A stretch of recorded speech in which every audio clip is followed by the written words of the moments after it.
ভারতের উড়িষ্যা রাজ্যের পারাদ্বীপে আটকে থাকা ৭৮ জন বাংলাদেশি মৎস্যজীবীকে স্বজনদের কাছে ফিরিয়ে দিতে ইতিমধ্যেই কূটনৈতিক তৎপরতা শুরু করেছে দুই দেশ। এর মধ্যেই বাংলাদেশি মৎস্যজীবীদের শর্তহীন বাংলাদেশে ফেরা আটকাতে প্রধানমন্ত্রী, পররাষ্ট্রমন্ত্রী ও মুখ্যমন্ত্রীর দ্বারস্থ হয়েছে উড়িষ্যা সামুদ্রিক মৎস্য উৎপাদক সমিতি। ৩ দপ্তরের চিঠি দিয়ে বাংলাদেশি মৎস্যজীবীদের দেশে ফেরা নিয়ে দুই দেশের কূটনৈতিক আলোচনার গোটা প্রক্রিয়ার বিরোধিতা করেছে উড়িষ্যার মৎস্যজীবীদের সর্ববৃহৎ এই সংগঠন। মৎস্যজীবী এই সংগঠনের দাবি, বিনা শর্তে বাংলাদেশি মৎস্যজীবীদের মুক্তি নয়, বাংলাদেশি মৎস্যজীবীদের পরিবর্তে ফেরত দিতে হবে বাংলাদেশের জেলে আটকে থাকা উড়িষ্যার ৩১ জন মৎস্যজীবীকে।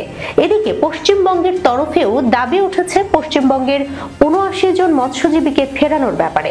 এদিন সাংবাদিক সম্মেলনে সামুদ্রিক মৎস্য উৎপাদক সংঘের সভাপতি শ্রীকান্ত পরিডা বলেছেন, গত ৬ ডিসেম্বর বাংলাদেশি জাহাজ দুটি ভারতীয় জলসীমায় প্রবেশ করে বেআইনিভাবে মাছ মারার সময় কোস্টগার্ডের পক্ষ থেকে তাদের আটক করে পারাদ্বীপে আনা হয়।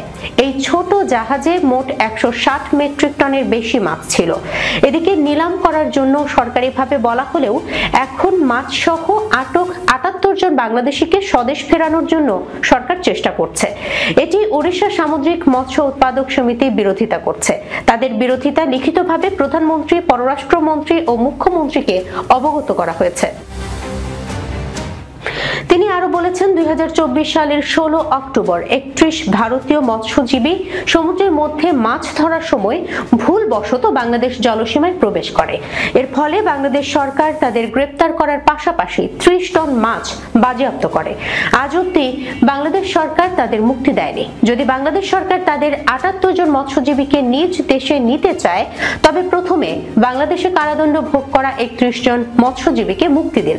এদিকে পশ্চিমবঙ্গের মুখ্যমন্ত্রী ও ইঙ্গিতপূর্ণভাবে সপ্তাহখানেক আগেও বিধানসভায় বাংলাদেশ আটক থাকা পশ্চিমবঙ্গের ৭৯ জন মৎস্যজীবীর মুক্তির ব্যাপারে বিধানসভার অভ্যন্তরে সরব হয়েছিলেন। এদিকে ভারতীয় কোস্টগার্ডের পক্ষ থেকে পাওয়া সর্বশেষ বিবৃতিতে জানানো হয়, গত বুধবার কোস্টগার্ডের নিয়মিত নজরদারির সময় আন্তর্জাতিক মেরিটাইম বাউন্ডারি লাইনের কাছ থেকে এফডি লাইলা 2 ও এফডি মেঘনা 5 নামের দুটি ট্রলার সহ বাংলাদেশি জেলেদের আটক করা হয়।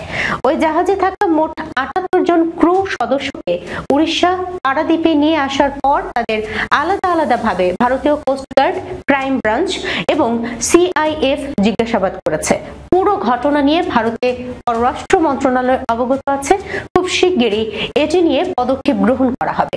যদি তাদের হস্তান্তরের নির্দেশ আসে, তাহলে আন্তর্জাতিক জলসীমায় আইন মেনে তাদের হস্তান্তর করা হবে।